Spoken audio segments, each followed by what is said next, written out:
Litik na siya, oh. Litik na yung taon siya.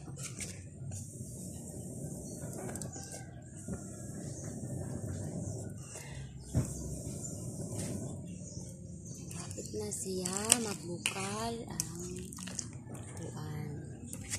Lapit na siya magbukal. Ang dito. Lapit na magluto ako ang dito. So, ganawa ng mga kahoy na ako ang panghakot to. Itindam po ang mga kahoy. Ako hindi pang arasaw. Oh, kaya na ako ibang arasa ng mga kahoy yan. Na, yung paita ba? Oh, magluto ang taong ko. Ako ha.